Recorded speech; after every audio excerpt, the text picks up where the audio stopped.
Olá, Floripa, olá, Brasil, olá, mundo, eu estou André Patunas e este é o programa Vida Inteligente, trazendo hoje um tema muito legal, um tema milenar, né? Faz mais de 2000 anos que esse tema, para mim, ainda continua regente no mundo, continua vigente no mundo e nós vamos debatê-lo hoje. E eu trouxe aqui uma pessoa muito amiga, pessoa super conhecida, para conversar comigo. Vamos lá, deixa eu chamá-lo aqui. Ô, Elan, como é que você está, meu irmão? Você está bem? Tudo em paz. Mais uma vez, alegria enorme estar aqui com você, estar aqui com todo o seu público. Um abraço a todos. Toda a nossa. Elan,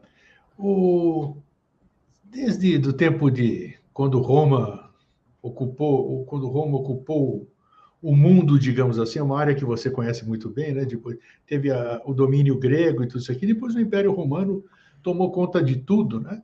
E uma grande diversão dos romanos era exatamente no Coliseu, que você deve ter conhecido, eu também fui conhecer, só para ver, só para tentar sentir aquilo lá que acontecia e que acontece hoje, mas em outros palcos, né, vamos dizer assim.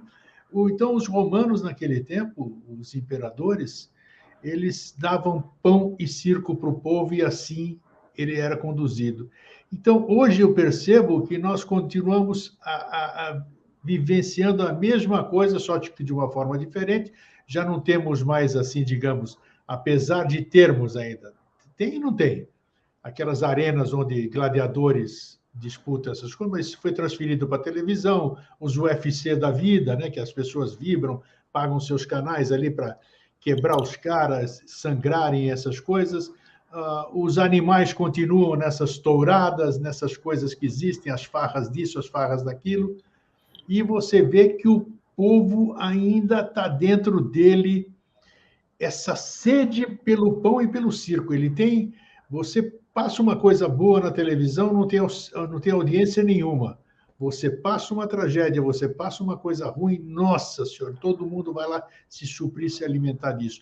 Então, eu gostaria que você falasse isso através dos tempos e como você vê isso através dos tempos também e por que esse anseio ainda, essa alimentação dessas pessoas e até quando vai isso, né? São perguntas que são difíceis de responder, a meu ver, né? Claro, você sempre tem as respostas e com o embasamento, isso é legal.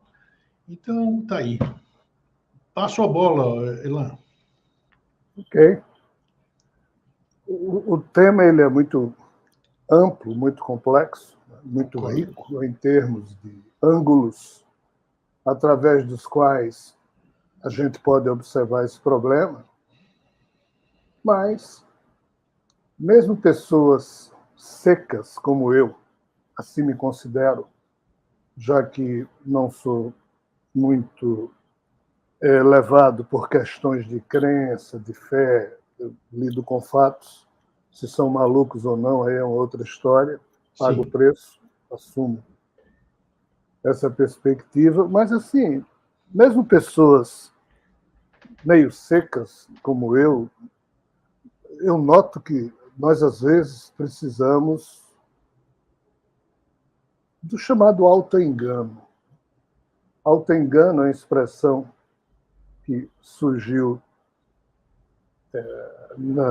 nas últimas décadas, no sentido de explicar que o ser humano, às vezes, tem um fardo existencial tão grande que quando ele olha para frente e aí vê todos os cenários da sua vida absolutamente complicados e derrotados, em que racionalmente ele olha e diz, estou ferrado, não tem solução.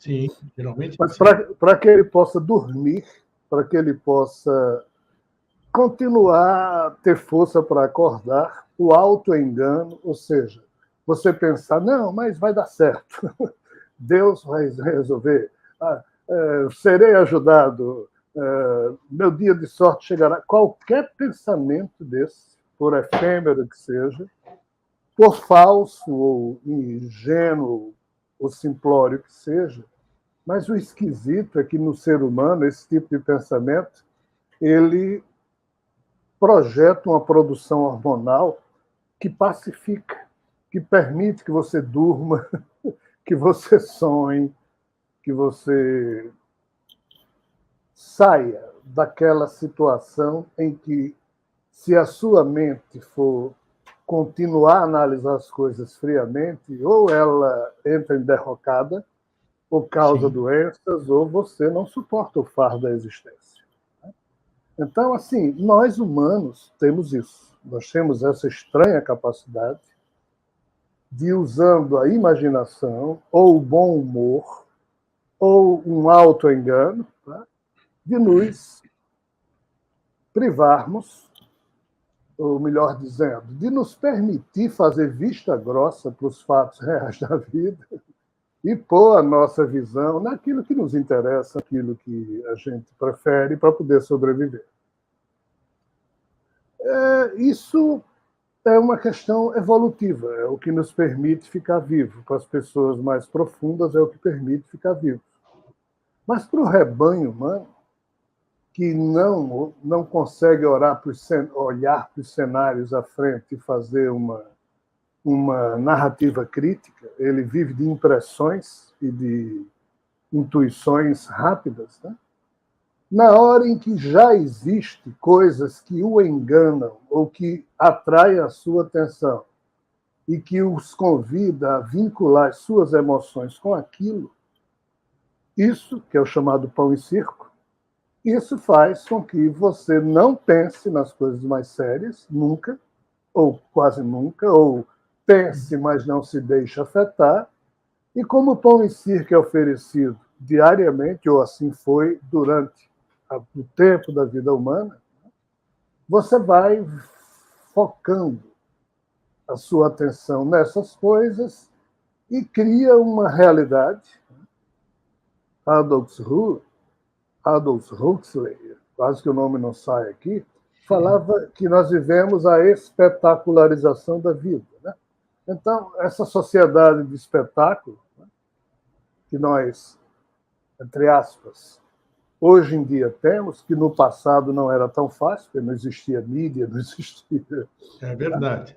Então, assim, você torcer por um time de futebol e vincular as suas emoções, né, a esse time, você pode ser o maior fracassado na vida. Mas quando o seu time é campeão, aí você diz, sou campeão. Ou seja, você traz... Incrível. Uma alegria, entre aspas, de um time que nem lhe conhece, os jogadores nem sabem que você existe. Mas você cria aquele vínculo no âmbito da sua vida, né? E esse mesmo sentimento que a gente tem de receber pão e circo, de atitudes esportivas, também na área política, e desculpem, tá? Na área religiosa é a mesmíssima coisa. Com certeza. Só que na área religiosa a gente traveste pão e circo com um nome bonito que é fé. Mas é em que você todo santo dia pratica o viés de confirmação, de escutar a mesma coisa das mesmas autoridades da sua religião, mas aquilo lhe mantém vivo, entre aspas, já que você passou a depender daquilo. Então, o pão e circo, ele não era só a arte dos gladiadores romanos e outros povos da época, principalmente os etruscos, que deram origem, que depois viria a ser Roma, num certo sentido, aquela questão de construir uma arena para entreter as pessoas ali. Isso. E o entretenimento, na época, era muito violento, porque era morte de animais, morte de seres humanos, gladiadores, etc. e tal. Aquilo mantinha as pessoas, no sentido de que ali elas gritavam, tossiam para que um morresse, então expressavam o ódio que, porventura, elas tivessem em relação a uma escolha que faziam, eu prefiro aquele gladiador a outro, né?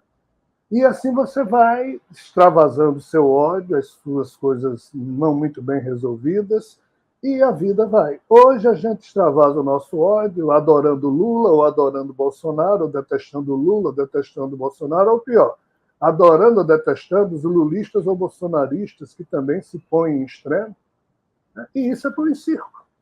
Com certeza. Porque isso passa a habitar a sua mente, Tem gente que acorda, começa a pensar em Lula, em Bolsonaro, ou em Trump, em Biden, ou em Putin, ou seja lá em quem for Zelensky. O dia inteiro você passa vivendo as emoções dessa novela da vida, ou do seu clube de futebol, ou de uma novela que você assiste na TV, ou alguém que você tem raiva, ou alguém que você foca ali a sua consciência naquilo e vive daquilo. Então, em linhas gerais, sempre existiu isso. Hoje em dia, Eustáquio, a tragédia é grande. Por quê? Porque durante muito tempo, você ser levado pelo jogo do pão e circo não necessariamente lhe transformava numa pessoa estúpida. Era apenas um passar-tempo em que você era analfabeto, vivia na Idade Média, não tinha fontes de lazer, não tinha nada. Ah, tem uma luta, tem um desafio. Aquilo era uma notícia formidável. Sim. Então você ia para aquilo ali, tossia por um, queria que o outro se ferrasse e assim sua vida passava. Mas hoje em dia, tem um detalhe. A BBC de Londres e a Enciclopédia Britânica, anualmente eles fazem uma análise para escolher dos neologismos que surgiram naquele ano, ou seja, as novas palavras, né? Qual ou quais as que mais realmente são marcantes, e eles escolhem, normalmente, um neologismo desse para fazer parte da linguagem formal inglesa, né? E vai passar a constar dos dicionários. Puxa. No ano 2016, a palavra escolhida em inglês é post-truth, ou seja, pós-verdade. Essa expressão pós-verdade foi escolhida no ano 2016, exatamente pela BBC, Enciclopédia Britânica, como sendo uma nova expressão da língua inglesa. Foi inventada durante esses anos. Agora, o que diabos é a pós-verdade? Pós-verdade é uma percepção filosófica que diz o quê? Que os fatos que acontecem não mais motivam as pessoas a entenderem a realidade.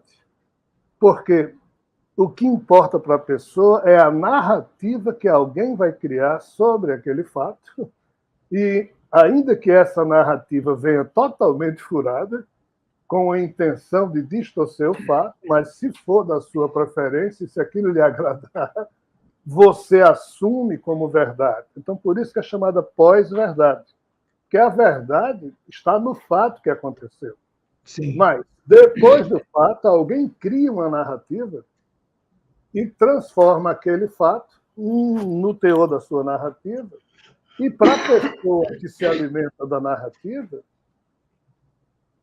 aquilo ali, entre aspas, é uma pós-verdade. Isso começou em 2015, na eleição de Trump, nos Estados Unidos.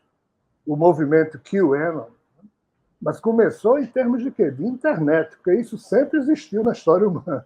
Sim. Apenas agora o problema está encapsulado nas chamadas redes sociais, em que pessoas que se unem numa determinada rede social, que têm um interesse em comum por algum assunto, se embebedam. É como se estivessem se drogando, e por pior que seja a mentira que ali surge sobre fulano, beltrano, e às vezes misturadas com temas verdadeiros, para que as pessoas se iludem, pensando que por estar tratando de um tema verdadeiro, o personagem que eles acusam é de fato culpado. Então o movimento QAnon, para promover Trump, fez 1001 presepadas nesse sentido, e depois os próprios democratas terminaram também usando esse tipo de mecanismo na campanha entre Hillary e Trump, e quando tudo se nivela por baixo, a humanidade está ferrada. Porque todo mundo abre mão de fazer a leitura da verdade dos fatos, cria sua própria narrativa, ou seja, pós-verdade, e vai para cada grupo vai para a mídia defendendo isso, e as pessoas ficam perdidas, não entendem nada. E o que é que significa isso? É a marcha da insensatez humana rumo à estupidez total. Nós abordamos. O pão e circo que hoje nós temos é muito mais forte do que as gerações do passado, porque nós temos todas as diversões, todos os esportes, todas as discussões políticas, religiosas, todo o fanatismo de qualquer babaca exposto numa rede de internet com um monte de gente seguindo e sem crivo de sensatez nenhuma. Aonde isso vai?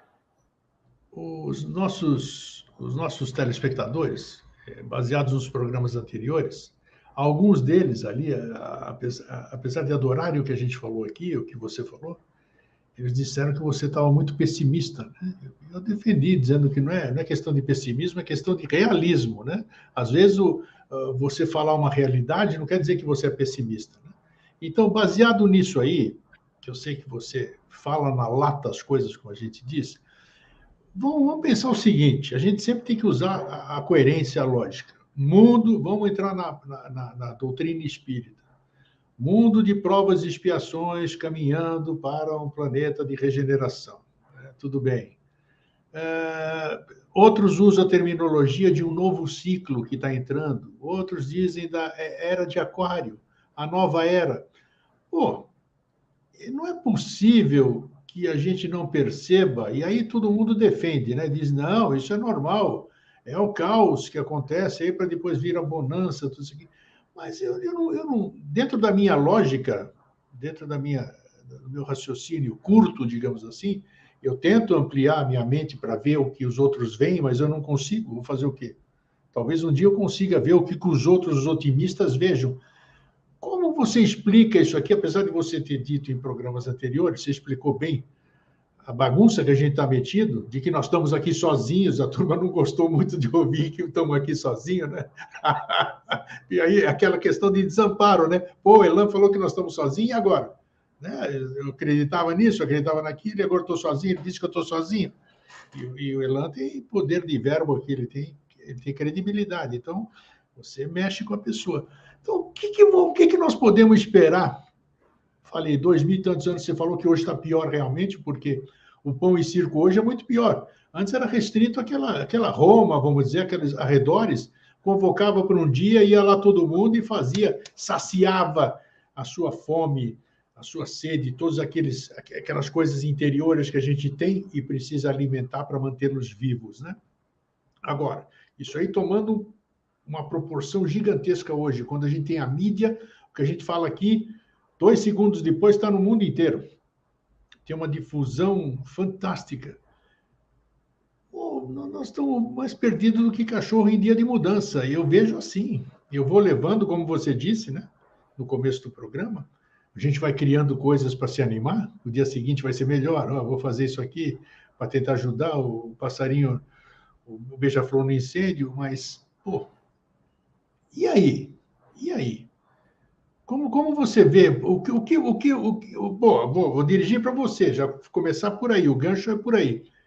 Por que o Elan, todo dia, acorda pela manhã, com tudo isso aí na cabeça, e eu tenho certeza que você acorda cheio de plano, cheio de coisas por fazer, que você não conseguiu fazer no dia anterior, e a gente é assim.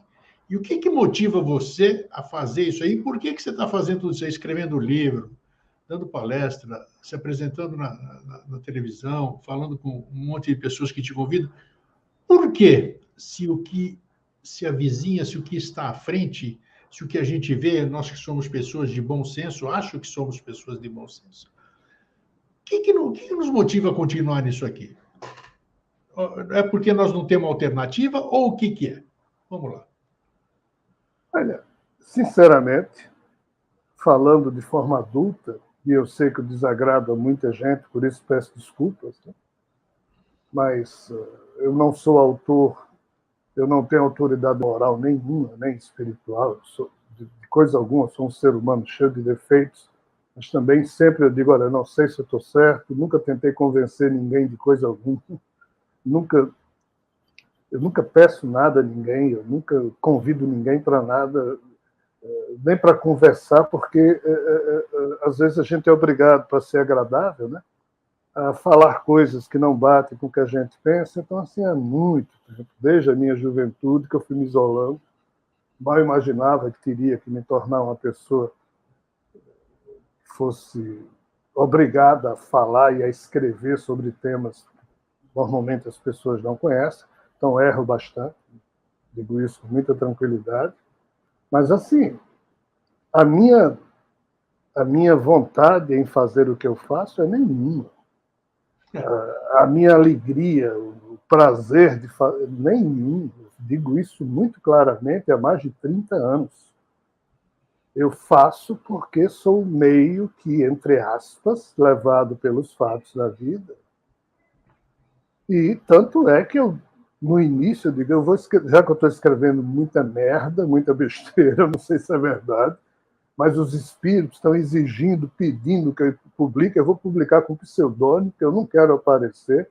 Eu não sei se está certo, se está errado, eu não vivo disso, sempre vou ter minha profissão para tentar viver. Na época eu era bancário, mas pouco importa.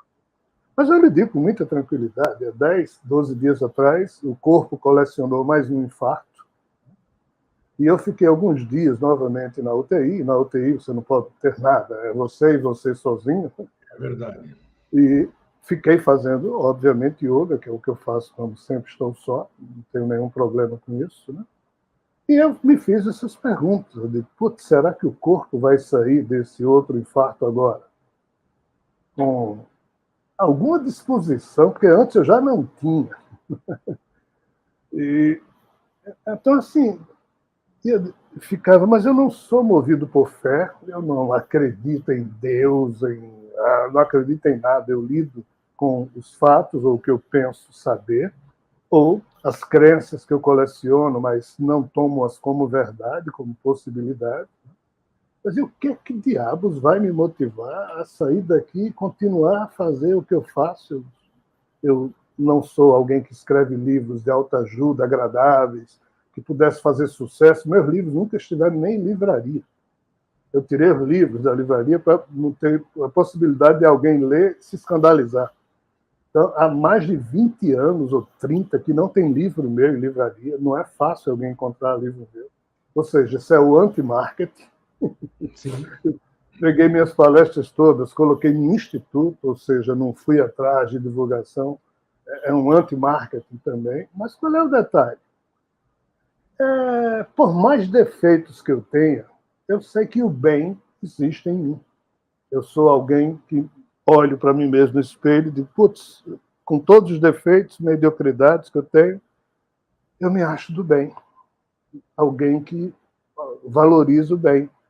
E o bem já é, para mim, objetivo suficiente para manter uma vida funcionando no exercício de se fazer o bem, de se semear o bem para as pessoas que a gente ama, para as pessoas que a gente nem conhece. E isso aí, Eustáquio, me move. É o bem que não existe de per si. É preciso que um Eustáquio, um Rogério, um ser humano qualquer, faça o bem. Senão o bem não existe. O bem não dá em árvore. O bem só existe se um ser vivo, racional, ou às vezes até sem ser racional, faz aquilo que a gente considera como sendo bem. Então, isso aí é o que me mantém vivo. Mas não é por causa de Deus, não é por temor a Deus, eu não tenho nenhum problema com nenhuma crença em Deus, mas também não tenho nenhum problema em levar uma vida sem me preocupar absolutamente em crer em Deus, porque o tipo de crença humana em Deus é tão simplória, é tão covarde com o próprio Deus, é tão desrespeitoso, porque na hora em que eu estou no avião, o avião cai, morreu todo mundo, e só eu escapo, eu digo, Deus, muito obrigado. Se a gente for analisar o que está por trás desse tipo de pressuposto de que Deus me ajudou, mas não ajudou o resto, isso é uma falta de respeito com Deus tão grande. Total. Né? Mas nós somos. A gente só sabe viver pensando desse jeito, e isso que eu estou dizendo escandaliza muita gente, porque você diz, o avião caiu, eu escapei, eu não vou agradecer a Deus. Não tem que agradecer, porque muito provavelmente não foi Deus. Ou se Deus faz isso, ele é um cara meio estranho, porque ajuda um, não ajuda todos. Né? Então, por esse tipo de labirinto, o meu psiquismo não entra. Né? Então, por coincidência, eu estava verificando antes do infarto, né? uma série de programas sobre o Mahabharata que eu estou produzindo. E, assim, por coincidência, eu estava aqui, antes de entrar, eu estou... Olha aí. Um Mahabharata, Outro. 2 Mahabharatas, 3 Mahabharatas, 4 Mahabharatas. Diversos autores. E a quinta versão, que é uma apostila que eu fiz retirada da internet. E por que eu estou mostrando isso aqui? Porque simplesmente na hora, e eu já li o Mahabharata várias vezes, agora eu estou decodificando, o Mahabharata mostra que até os seres que não eram humanos têm pão e circo também, cara. É impressionante. É mesmo? É. Os chamados Rajasuya, que são sacrifícios que envolviam diversas classes de rishis, de brahmanes. Era uma festa cheia de guirlandas, cheia de flores. Isso tudo é pão e circo, cara. Então, assim, não, mas isso é o ser humano que escreveu o Mahabharata e colocou exatamente essas cores do psiquismo humano. O Mahabharata não foi escrito por um ser humano, foi escrito por um rishi chamado Krishna Dwaipayana Vyasa. Vyasa é um epíteto, é o codificador, do jeito que eu chamo de Allan Kardec é o codificador. Krishna Dwaipayana foi o Vyasa, ou seja, o codificador. Sim. Do Mahabharata. E ele não era humano, era semi-humano. Então, esse cara escreveu 100 mil versos, Nossa. mostrando como esses seres que vivem nesse universo vizinho nosso, das suas locas, conviviam com o que se passava aqui na Terra, e o pão e circo também já era uma realidade, porque os seres desse universo vizinho são meio que dementes, ou apresentam traços de algum espectro de transtorno autismo, no campo do autismo. Eles não fazem a leitura crítica da realidade, eles não conseguem fazer. Então, escrevem colocando beleza onde às vezes não há. Né? E quando os humanos herdaram o Mahabharata, que é o livro mais antigo da humanidade, junto com os Vedas, os 4 Vedas, e transformaram isso na posse da cultura humana, humanizaram, antropomorfizaram essa narrativa, mas não é que tenham sido os humanos que introduziram o pão e circo no Mahabharata, não. É porque essa turma depende de pão e circo também. Puxa. Ou seja, nós estamos vivendo um tempo, né, em que, na hora em que a gente analisa a história para trás e olha, eu dediquei minha vida e dedico minha vida a esse estudo, ainda que amador, autodidata. Por formação, eu sou um quase geólogo, mas sou um administrador de empresas formado. Passei minha vida inteira trabalhando nisso, bancário, diretor de hotel, diretor de federação de comércio, blá, blá, blá, blá. Mas, assim, apesar disso, eu sempre estudei a história, não para saber a história, mas para tentar entender a evolução do pensamento humano. Porque cada coisa que hoje nós temos na cabeça, cada conceito que a gente coleciona, ele tem um rastro de onde você aprendeu aquele conceito. Sim. Hoje nós temos na nossa cabeça coisa que aprendemos com os nossos avós, com os nossos pais, com o vizinho, com o colega, com o professor, e fomos ao longo da vida, e a gente não se libertou desses aprendizados, estão todos lá. Então tem rastro. O que é que eu fiz e o que é que eu faço? É procurar entender hoje o que o ser humano comum da Terra pensa, entre os quais eu me incluo, e tentar entender aonde essa rastreabilidade pode me levar para que eu possa ter uma consciência crítica de como é que eu resolvo esse conceito que eu tenho de que se eu não acreditar em Deus, eu estou ferrado. Aonde é que surgiu essa coisa? Por que é que diabos eu sou obrigado a acreditar no conceito de Deus, de um Deus sanguinário, de um Deus... Aí eu vou atrás disso e digo, está aqui a causa. Então, há 3.000 anos que a humanidade é obrigada a acreditar nesse conceito, mas não foi a humanidade que formulou esse conceito, ela foi condicionada a assumir esse conceito.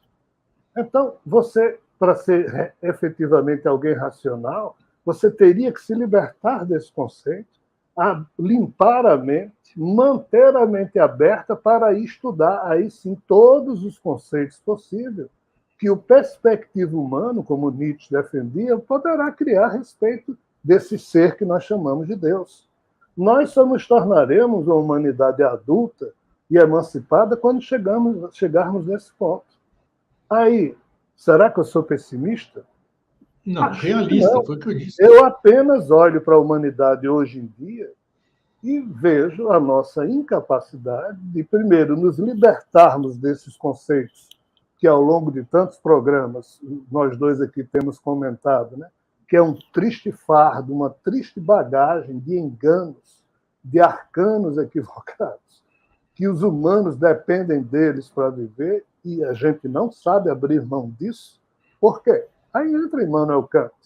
Porque a gente prefere colecionar certezas sobre as quais a gente não sabe se são verdadeiras.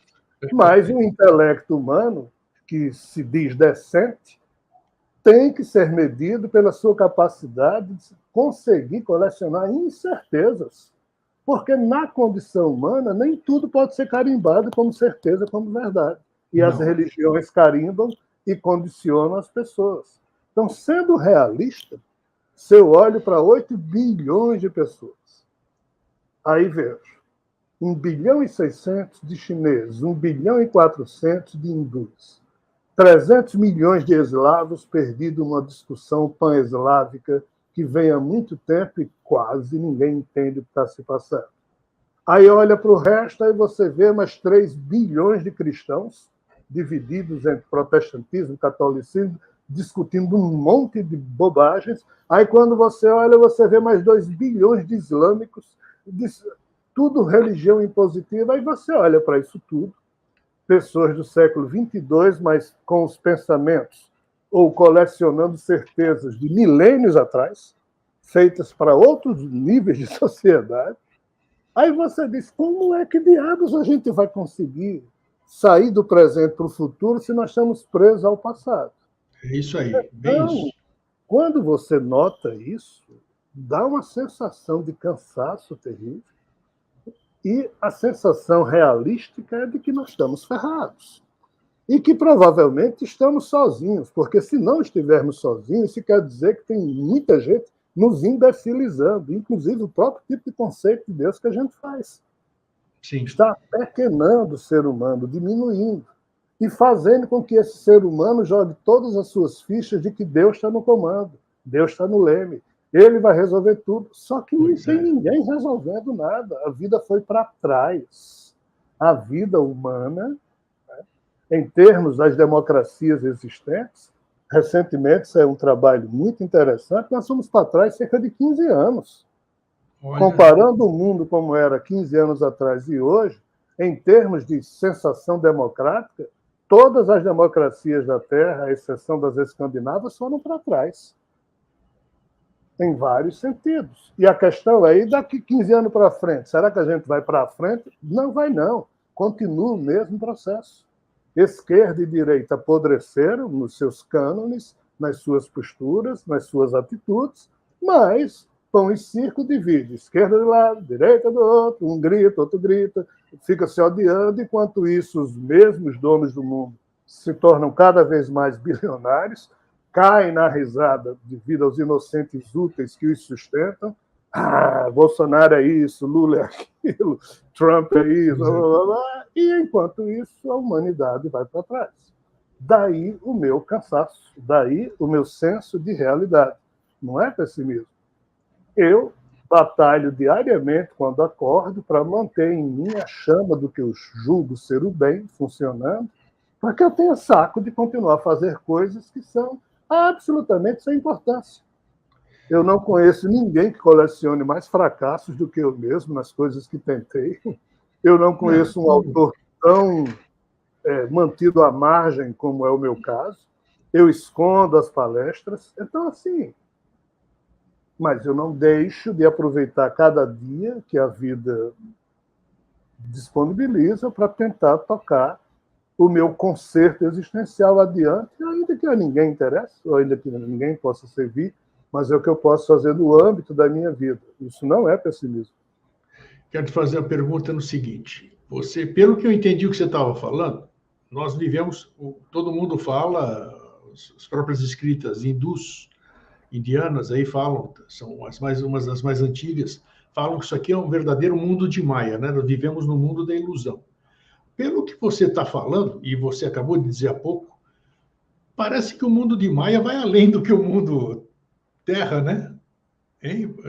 Seguramente. Pensei que era uma coisa só do nosso planeta aqui, vamos dizer, desse mundo aqui.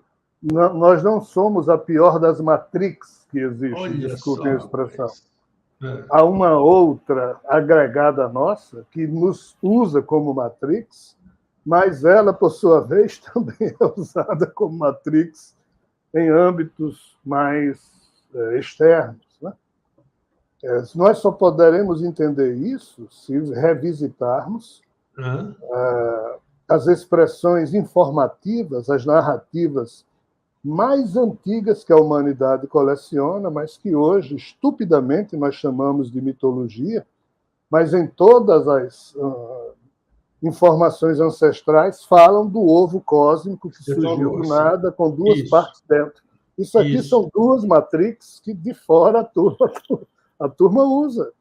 Só que uma matrix, no âmbito interno, aprendeu a domar a outra. Quem primeiro conseguiu se libertar disso, na metáfora judaico-cristã, é Adão e Eva, ou na metáfora grega foi Pandora. E por isso nós estamos aqui livres do controle direto que antes eles tinham, para poder pensar por nós próprios. Mas o que é que a turma agora está inventando? Ataques terríveis de vírus, para impedir que o ser humano pense livremente, para que ele se torne um imbecil, um babaca, que, em vez de analisar o fato, ele pega uma narrativa que lhe agrada, que lhe dá um endeusamento de alguém que ele precisa endeusar, ou torna alguém um demônio que ele precisa extravasar seu ódio, sua raiva. Né? Mas o que o Toxoplasma gondii fez? O Toxoplasma gondii, já falei em outras palestras, né? Pirou os ratos para, através dessa piração, o rato ficar um babaca diante do gato, para o gato comer o rato, para que os vírus que estão no intestino do rato passem a existir no intestino do felino, porque é lá que o Toxoplasma gondii consegue ter uma certa enzima à sua disposição e ele se replica. Então, o Toxoplasma gondii pirou a noção que o rato tinha de, quando sentir a urina, o cheiro da urina do gato, correr para longe. O Toxoplasma gondii fez que os ratos, ao sentir a urina do gato, fiquem ali parados, porque passaram a confundir isso com a chegada de uma ratazana. Repercutiu bem. O ser humano está cheio de Toxoplasma gondii. De 50 pessoas que se suicidam, quando em certos experimentos foram feitos, percebe-se que aqueles 50 corpos têm Toxoplasma gondii até a medula. Acidentes de trânsito com certas características. 36 pessoas, as 36 apresentam Toxoplasma gondii. Um terço da humanidade está ocupada por Toxoplasma gondii. O que é que isso significa? Vamos piorar a situação? O Covid-19, que antes não chegava no cérebro. Os últimos 756 cadáveres estudados, a revista Piauí,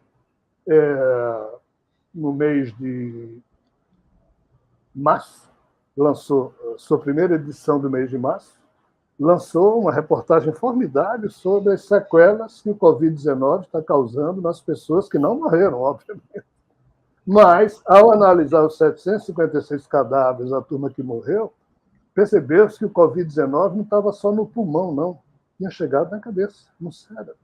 E essas sequelas mostram o quê? As pessoas que antes gostavam de você, Eustáquio, aí passam a detestar o Eustáquio. Antes gostavam de Rogério, passam a detestar Rogério. Aí começam a criar coisas malucas na sua cabeça para detestar um, para detestar outro. Então, alguém que antes gostava de tal coisa, aí passa a detestar aquela coisa e agora quer comer não sei o quê. E o pior, essas pessoas descrevem a sensação de despersonalização pela qual elas passam. É como se o Covid-19 provocasse a sequela de tentar mudar a personalidade da pessoa, para que ela não mais identifique as memórias chaves do seu eu, para que ela não consiga ler uma palavra num texto. Ou seja, o que é que diabos, além de toda a lentidão psíquica e intelectual que a humanidade já tinha sem esses vírus, o que é que diabos está acontecendo de 2015 para cá, que transforma a pós-verdade no estilo de vida da maioria dos seres humanos e por trás essa questão virótica. O que é que estão fazendo com a humanidade? Só há uma forma de você escapar disso. É manter-se lúcido, limpo e atuante. Muito bem, mas aí vem a pergunta: para que se eu sou minoria? Segundo, aí a Kardec errou. Kardec está bom, era 1800, não sei, o mundo dos espíritos, eu não sei se atualiza o mundo dos espíritos, estou falando besteira, mas fala mundo de provas e expiações. A expiação vai até quando, caramba? Vai até quando? Enquanto existir cretino na Terra que promove o mal, que promove o ataque à honra das pessoas, corruptos que impedem os processos sociais de ir em frente. Enquanto nascer na Terra seres humanos que sejam incapazes da gestão do seu próprio psiquismo, em torno dos valores supremos da vida, vivendo as suas almas, ou sejam doentes a ponto de se corromperem, vai ter expiação. Mas continua nascendo, Elan? Não tinha... Infelizmente, até perto de 2050, não. Em 1989, isso. Eu não me recordo o que outros disseram, mas eu me recordo o que é que os espíritos me disseram, tanto que eu falei isso publicamente. Até perto do ano 2050, infelizmente, ainda vai nascer espírito trambiqueiro, espírito. Tá. Então, assim, ainda virá. E essa turma nascendo em 2030, 2040, ainda vai viver 50, 100 anos, se é que... Então, assim, nós temos um longo período de transição. É babaquice esperar que em 1 ano, 10 anos, 20 anos, as coisas fiquem maravilhosas. Kardec disse que essa mudança ia ocorrer lentamente, na medida em que as gerações fossem se sucedendo. Está no livro A Gênese, que ele escreveu em 1867, 2 anos antes de desencarnar, né? E está lá escrito. Ele disse: enganam-se aqueles que esperam que a mudança seja... Não, ela é lenta. As gerações vão se sucedendo. Qual é o caos? É que as novas gerações que estão chegando na Terra, pela primeira vez, as 2 últimas são mais preguiçosas e ignorantes do que as anteriores. Sempre a geração nova que chega é superior à que estava. Sempre a geração dos filhos é superior dos pais. As 2 últimas gerações da Terra, e isso é tratado num livro que eu já me referi aqui, chamado A Fábrica de Cretinos Digitais, de um neurocientista francês, né? Mostrando como a geração milenial e a geração Z, as 2 últimas que surgiram, né? E já encontraram o mundo meio que informatizado, estão se apequenando na sua condição de produção intelectual, entendimento intelectual, porque são vítimas da pós-verdade, ou seja, das narrativas falsas. Sim. E como são preguiçosos, em linhas gerais, eles assumem aquilo como verdade e nem verifica se de fato é. Nem sabe que pode verificar que aquilo pode não ser verdade. Né? Com a desculpa de que não, a mídia tradicional está toda comprada. Sim, mídia sempre tem interesse por trás, sempre foi assim. Mídia é negócio, jornal é negócio, TV é negócio, tudo tem interesse por trás e esse interesse pode contaminar, sim, o teor jornalístico do que por ali é expresso. Mas se você não tiver o senso crítico de saber onde está assistindo as coisas e fazer suas próprias observações, está errado. Agora, se você já vive querendo ver só um canal ou um blog na internet, ou que você já sabe que vai vir as notícias que você gosta para você poder brigar com o outro lado, aí ferrou. Aí ferrou, tem razão. E esse é o drama das 2 atuais últimas gerações. Então, mas me diz uma coisa, você falou que até 2050, vamos dizer no linguajar comum, até 2050 vão continuar vindo tranqueiras para cá. Mas também, nesse interim, tá nascendo, como você disse aí, uma geração boa também, né? Como é que fica sim, esse... sim. É um equilíbrio, eu não conheço o mundo espiritual. Existe um equilíbrio para vir Não, as tranqueiras, não, mas as coisas... Como é que fica isso? não existe. Não, Um dia desse eu fiz uma palestra muito restrita, sim, analisando essa história de que o bem sempre vence. Né? Eu mesmo, enquanto médium, lá atrás, em algumas palestras, quando o espírito me inspirava, ia por aí, no sentido de motivar as pessoas, papapá, papapá. tá. Mas, assim, na hora que você vai mais profundamente e conversa com os próprios espíritos, né? E tal história, o bem sempre vence por quê? Aí a gente percebe que não é bem assim. O mal vence sempre. A turma que professa e pratica o bem é sobrevivente à derrota do bem. Nós sobrevivemos mantendo o bem no nosso coração, mas o império ainda é do mais forte sempre, é do mal. Penso assim Eu também. estou armado. Eustáquio não está armado, eu puxo minhas armas, aponto para o Eustáquio, e o Eustáquio vai olhar para mim e dizer o que você quer. E aí? Se alguém está armado, põe um revólver na minha cabeça, eu não estou. Então, assim, enquanto tiver alguém armado, e é terrível a gente viver numa época em que a maioria das pessoas vê um endeusamento em possuir arma, isso é totalmente. Mas deixa para lá. Não, não, o bandido tem arma, então eu tenho que ter. Ok, tudo bem, mas ter 20 armas em casa. Então, assim, enquanto nós estivermos discutindo os assuntos periféricos e secundários e não os essenciais, nós estamos sendo movidos pela Covid-19 no nosso cérebro, pelo Toxoplasma gondii, pelo pão e circo, movidos por assuntos que tangenciam a vida, mas não aqueles que movem de fato a vida.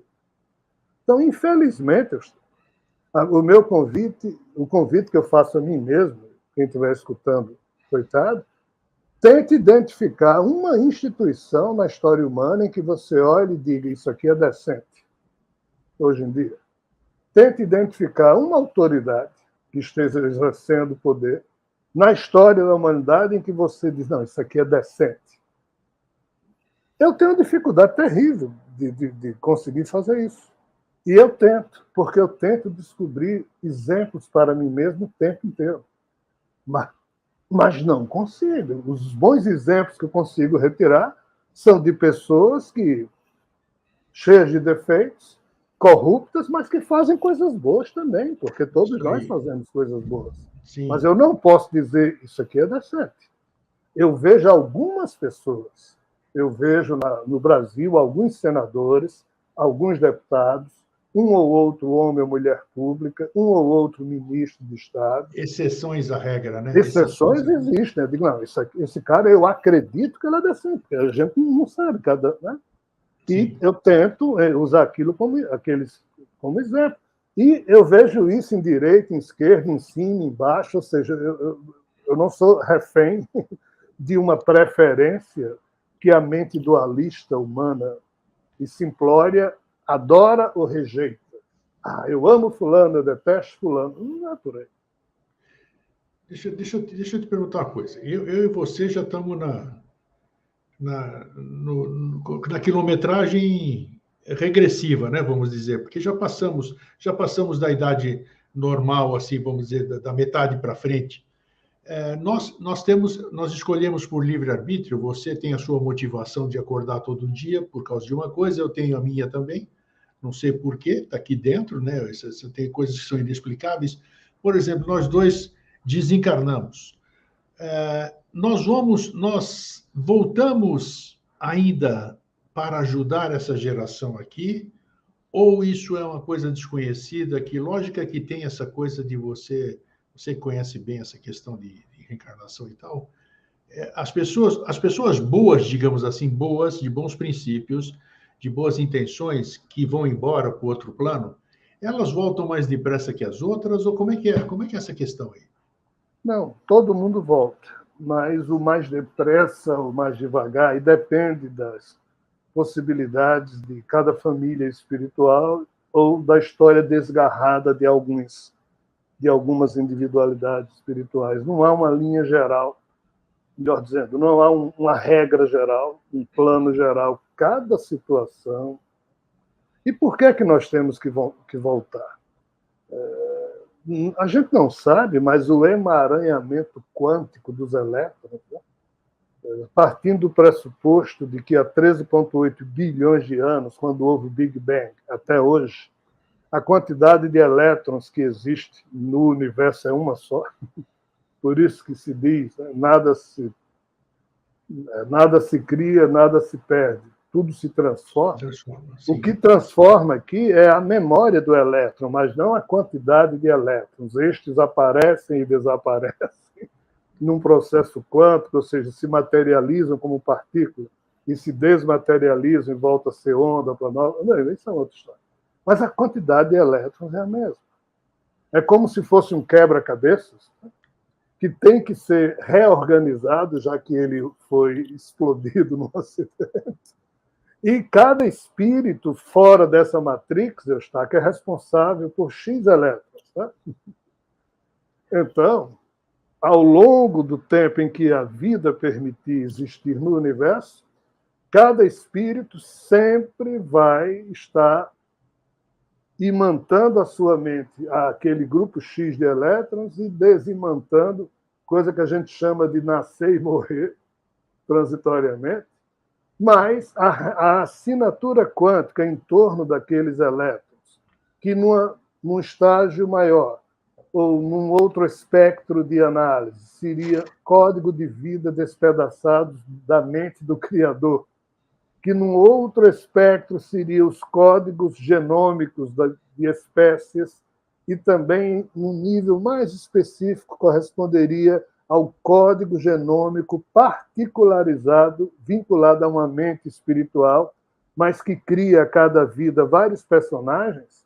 Esses personagens, diferentes de um mesmo espírito, estão sempre cuidando do mesmo kit de elétrons. Caramba. Mas isso é algo que a humanidade não tem da menor noção, nem o próprio espiritismo. É isso que eu ia dizer, nós não temos capacidade de compreender um processo desse. Por que é que é assim? Porque nós estamos montando ou remontando esse quebra-cabeças e cada um de nós tem a mesma importância que o outro tem nessa arte. Mas, infelizmente, a maioria da turma que vem para a Terra não vem montar nada, vem complicar ainda mais os seus débitos espirituais, porque estão com a mente espiritual ainda prisioneira, refém e escrava de arcanos criminosos e estúpidos que a humanidade não consegue se libertar. Então, ao longo de 3.000 anos, você nasce católico todas as vezes. Isso é um estacionamento do cacete. Você não aprendeu nada. O que você pode fazer aqui é vivenciar da forma mais bela que você puder aqueles princípios católicos que em cada vida você tem. Mas isso não quer dizer que você está evoluindo. Você está só se livrando da sujeira. Evoluir é produzir com ousadia novas informações existenciais que modifiquem o kit de elétrons para que ele forme aquele pedaço do puzzle, do quebra-cabeça, que vai compor realmente a paisagem definitiva. Então, cada um de nós tem que voltar, porque cada um de nós é um arquiteto, é um co-criador dessa reconstrução universal.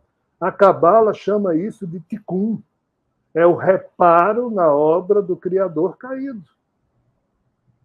Só que a gente não entende.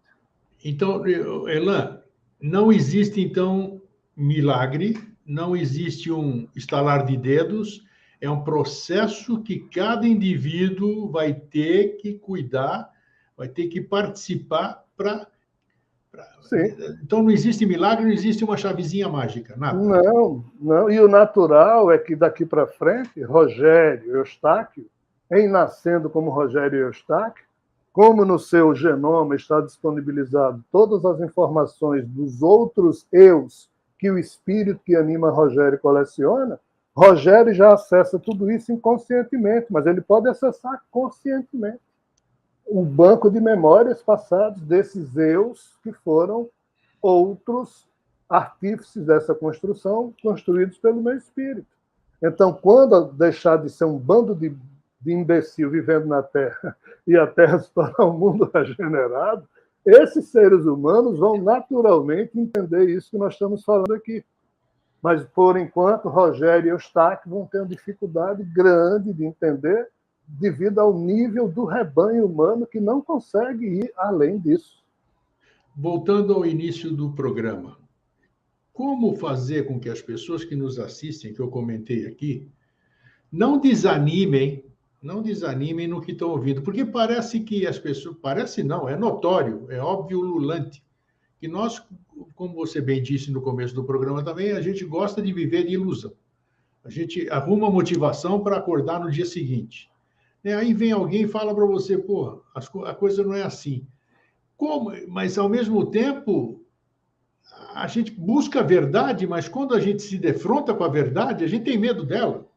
Bom, mas não pode ser, sabe? Então, como acabar com esse medo? Porque em a gente rompendo esse medo da verdade, é capaz da gente viver mais tranquilo, pode ser até menos feliz, mas mais numa realidade, pode ser que a gente possa até produzir mais. Porque você produzir para uma ilusão é uma história, você produzir para uma realidade é outra, por mais que essa realidade não seja tão agradável como se queira mostrar que seja. Diariamente, não ao acordar, mas ao dormir, antes, eu faço a minha checagem. Se eu estou pronto para me desligar das coisas, se eu estou pronto para morrer, se eu tenho alguma coisa mal resolvida com qualquer outro ser humano, se eu tenho em mim memórias negativas de ódio, de raiva, de tristeza, de tá. Porque se eu tiver, eu tento trabalhar, porque cada vez que eu vou dormir, eu durmo, entrego o corpo e o espírito, o meu eu está preparado para não continuar a existir. Mas ali eu sei se eu estou sendo útil ou não ao projeto de vida que eu mesmo criei para mim em relação aos conceitos supremos da minha vida, que é o da decência, da dignidade, de tentar ser útil e acabou-se, para por aí mesmo, eu não tenho outra pretensão. Eu não estou dizendo que eu quero que o mundo me ache isso ou aquilo, eu estou dizendo que eu preciso ser o meu próprio juiz para ver se eu consigo responder a mim mesmo, se eu continuo me achando alguém decente, ainda que cheio de defeitos. Quando eu acordo de manhã, eu retomo a minha agenda mental, tá certo? De continuar essa perspectiva. Porque, na minha lógica, está respondendo diretamente à sua pergunta, enquanto existir uma criança sendo trucidada na Terra, pode ser no Vietnã, pode ser na Ucrânia, pode ser na esquina aqui do bairro onde eu moro, onde existir um cachorrinho sendo trucidado, aonde existir dor, o bem tem que ser feito para que essa dor não exista, porque Deus não evita essa dor. Deus ou faz vista grossa, ou é inútil no sentido de, entre aspas, evitar as desgraças que o caos no qual vivemos gera o tempo inteiro, e nem ele as corrige depois. Somos nós, humanos, ajudados espiritualmente ou não, que somos os agentes dessa correção. Então, se um cachorrinho está com a pata quebrada gritando, se um ser humano não se aproximar e ajudar, aquele cachorrinho vai ficar com a pata quebrada o resto da vida. Deus não vai fazer nada por ele, nunca fez. Só que nós, seres humanos, também, se não ajudarmos a proteger os mais fracos, os mais frágeis, as crianças, Deus também não vai fazer isso, porque a criança sendo estuprada toda hora, sequestrada. Na guerra da Ucrânia, estão sequestrando crianças, cara. Então, assim, o ser humano chegou a um ponto de podridão, de não estar vinculado a nenhum conceito supremo da existência, porque se perdeu, né?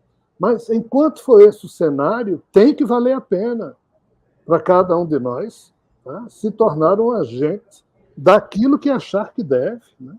É o que Gandhi falava. Torne-se um agente da transformação que você quer ver no mundo. Ponto. É isso aí. Mas o que é que adianta? No âmbito da sua vida. Não é preciso que ninguém note, mas basta que você se perceba fazendo isso para que sua consciência se pacifique e se motive a continuar. Fora isso, eu não conheço nada a não ser a pílula azul da religião. Deus me dê força, vamos. Eu sei que Nossa Senhora, desatadora de nós, vai resolver esse nó na minha vida. É um tipo de fé que precisa ser respeitado, porque a maioria da humanidade se movimenta por ele.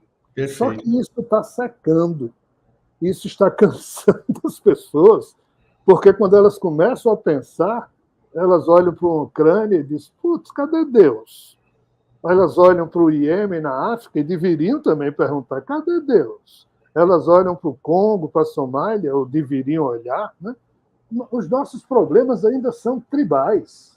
Esse problema Tribais, da Rússia com a tribais. Ucrânia são 50 etnias que ali moram, que nunca se resolveram, e o pan-eslavismo e outros ismos da vida estão tentando se organizar. Respeito, é assim que as coisas funcionam. Mas nós, brasileiros, como somos mestiços, um caldeamento maluco no nosso DNA, a gente não tem noção de questões tribais. A gente convive com racismo terrível, porque nós, brasileiros, somos racistas, a gente precisa evoluir muito. Nós temos um monte de defeitos, todos os povos têm, todos os Todos seres têm. humanos têm. É Sim. infecção de espécie, né? Então, assim, o que é que diabos um Eustáquio agindo sozinho nas 12 horas úteis que o dia dele tem, ou 16, ele vai mudar o mundo? A gente não muda o mundo, a gente muda o Não, não ambiente muda ao mesmo. nosso redor, Não ou a consigo nós mesmos. isso. Agora, quando muitos fazem isso, o ambiente vai, e somos nós os agentes da vida.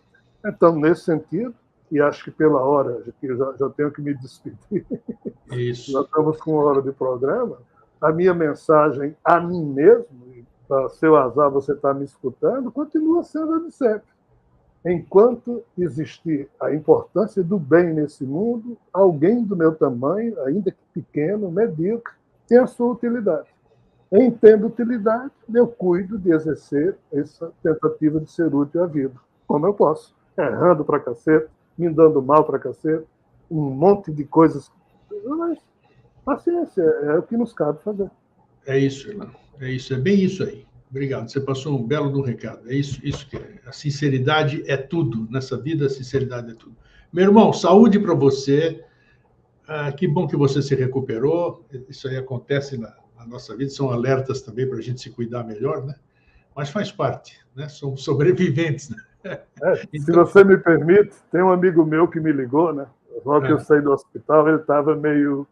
Tinha bebido muito. sei. Rapaz, eu tomei um porre aqui preocupado com você. Eu fiquei deprimido, pensando que você ia morrer. Eu disse, cara, se você for tomar um porre a cada infarto que meu corpo tiver, você vai terminar Vai o viver colo. bêbado. Eustáquio, um grande abraço, abraço a Valeu, Ilan. todos. Até a Um próxima. abraço, querido. Tudo de bom. Até a Tchau, próxima. tchau. Gente, é bom ouvir, né? Bom ouvir verdades, mesmo que elas doam. Então, o que a gente vai fazer? Fazer o que a gente continua fazendo. Junte-se a nós, vamos dizer. Arruma ânimo, acorda todo dia, busque fazer alguma coisa boa, ajude onde você puder ajudar, porque você ajudando, você está ajudando a si próprio.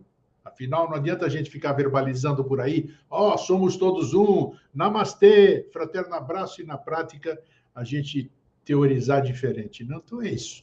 Vamos lá seguindo. Fraterno abraço, feliz sempre, saúde para todos. Tchau.